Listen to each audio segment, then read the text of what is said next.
बनारस में एक सुदर्शन जी महाराज करके रहा करते थे। तो वो गंगा में सुबह पहर जब स्नान करने जाते थे तो वहाँ घंटों साधना करते थे, गंगा में घुस करके गले तक घुस जाते थे और घुस करके साधना करते थे। जो वहाँ का राजा था वो वहाँ से एक दिन निकल रहा था और वो साधना कर रहे थे, तो उसने कौतूहल बस संत से पूछ लिया, सुदर्शन जी से पूछ लिया कि महाराज जी, गंगा जी में क्या दिखाई दे रहा है आपको? संत के मुख से निकल गया कि इसमें खरगोश दिखाई दे रहे हैं। अब उस राजा ने उस संत की बात पकड़ लिया और अपने साथ में चलने वाली सेना से सैनिकों से कहा कि लाओ जाल मंगाओ और जहां पर ये संत खड़े हैं यहाँ पर जाल 3 बार डालो और 3 बार में अगर ये खरगोश पकड़ में नहीं आते हैं तो इन संत को फांसी दे दो, है ना, इस सुदर्शन जी महाराज को फांसी चढ़ा दो। और अगर खरगोश मिल गए गंगा जल के भीतर जहां वो खड़े हैं, अगर खरगोश मिल गए तो इनके घर को सोने चांदी से, है ना, संपत्ति से भर दो। उसने संत की भाषा नहीं समझी, संतन की गत संत ही जाने, वो क्या बोल गए। संत की रक्षा, संत की के ऊपर तो भगवती भगवान का, ईश्वर का हाथ होता है। क्या बोल जाए क्या कह जाए वो उसको पता है संत को, उसने तो अपना जीवन सब कुछ लगा दिया। अब उसकी सेना ने जाल डालना शुरू किया और पहली बार जाल डाला गया, निकाला गया, कहीं कुछ नहीं। सारे लोग परेशान, कुछ लोग जो संत को जानते थे कि त्यागी पुरुष हैं वो परेशान है कि ये तो राजा इनको दंड दे देगा, इनको मार देगा। वो बेचारे परेशान है कि निर्दोष संत मारे जाएंगे। लेकिन संत के मुख पे कोई मलिनता नहीं, वैसे ही वो प्रसन्न है, खुश हैं। दोबारा डाला गया जाल, दोबारा भी कुछ नहीं आया। तिबारा जाल डाला गया तो उसमें 2 खरगोश निकले और खेलते हुए उछलते हुए। राजा पैर पकड़ लिया सुदर्शन जी महाराज के, ये कोई दंत कथा नहीं है, ये बनारस के इतिहास में है। तो राजा ने पैर पकड़ लिया सुदर्शन जी महाराज के और गलती मानी कि हे प्रभु, हे गुरुदेव, हमसे गलती हो गई, हम आपको समझ नहीं पाए।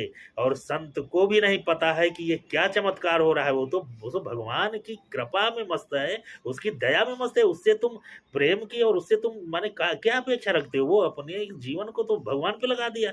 तब उनको इस सबसे मतलब नहीं है कि किसने क्या सोचा। और न जब वो जब जल में जाल डाला जा रहा था तब भी उनको चिंता थी, और ना अब खुशी हुई उनको कि वो गंगा जी से क्या निकल आए, खरगोश निकल आए। संत को छोड़ दिया गया। संत जा रहे थे अपने घर को, तो रास्ते में एक अत्यंत सुंदर कन्या मिली। संत उस कन्या को टकटकी लगा करके देखने लगे, खड़े होकर के देखते रहे। उस कन्या ने संत से कहा कि तू क्यों इस तरीके बोल देता है बिना सोचे समझे, हैं? और उस कन्या ने, भावुकता आ जाती है, उस कन्या ने अपने हाथ दिखाए संत को, सुदर्शन जी को, कि देख तेरे खरगोश पकड़ने में मेरे हाथ छिल गए। संत ने पैर पकड़ लिए और कहा, भगवती जगदम्बा, आप हो तो हमारा कोई बाल बांका नहीं होगा, लेकिन हम नहीं जान पाते, नहीं जान पाए कि हमने क्या कह दिया, है ना। हमने तो कह दिया तो कह दिया है। तो वो जगदम्बा थी, वो भगवती थी, कहाँ से आए थे खरगोश जल के भीतर? उस संत की बात रखने के लिए। संत को इतना प्यार करते हैं भगवान, ईश्वर, देवी देवता, भगवती। संत की बात को कोई काटेगा? तो उस संत को, जिसको दुनिया से कोई मतलब नहीं है, उस संत को ये तो क्या कहें इनको, ये लोग जाएंगे और कैमरा मुंह में लगा करके उनके मुख से क्या भाषा निकल, वो इनसे प्रेम से बोलेंगे, हैं? उनकी श्रेणी तक पहुंचने के लिए तुम्हारे कितने जन्म खप जाएंगे, तब उन संतों की भाषा समझ पाओगे, है ना। उनकी भाषा को कौन, वो तो भगवान के लिए, वो कौन सी भाषा, वो तो चिल्लार के कह रहा है भक्त। न मंत्रम नो यंत्रम तदपि च न जाने स्तुति महो, न चाह्वानम ध्यानम तदपि च न जाने स्तुति कथा, न जाने मुद्रास्ते तदपि च न जाने विलपनम, परम जाने माता स्तुतम शरणम क्लेश हरणम। वो तो कह रहा है कि हमारे पास न विद्या है, न बाहुबल, न खर्चन को दाम, कुछ नहीं है। उससे क्यों अपेक्षा रखते हो कि तुमसे तुमसे ज्ञान की बात करे, तुमसे वो प्रेम से बात करे, तुमको दुनिया के विज्ञान बताए, तुमको तुम्हारा विधान बताए, अरे वो कुछ नहीं जानता, उसने तो भगवान को ही सब कुछ मान लिया, क्यों उसको परेशान करते हो? ऐसे संतों को वो महाकुंभ में है बेचारे तो वहाँ पर भी, और जहाँ पर भी हैं तो वहाँ पहुँच जाते हो। ऐसे संतों को उनके हाल में छोड़ दो। संत की नकल करके लोग संतों को बदनाम करते हैं, हैं? संत जो होते हैं संतों के पास जाकर के बदनाम करते हैं। ऐसे अनेक संतों की कहानियाँ हैं, अनेक संतों के वृत्तांत हैं, हैं? तो संत को संत रहने दो, सबके बस की बात नहीं है। प्रयाग जा रहे हो, कुंभ जा रहे हो, महाकुंभ में श्रद्धा लेके जाओ, भक्ति लेके जाओ, भाव लेके जाओ, जो कुछ जो कर रहा है करने दो, ये उसका विवेक है, ये उसकी क्रिया है।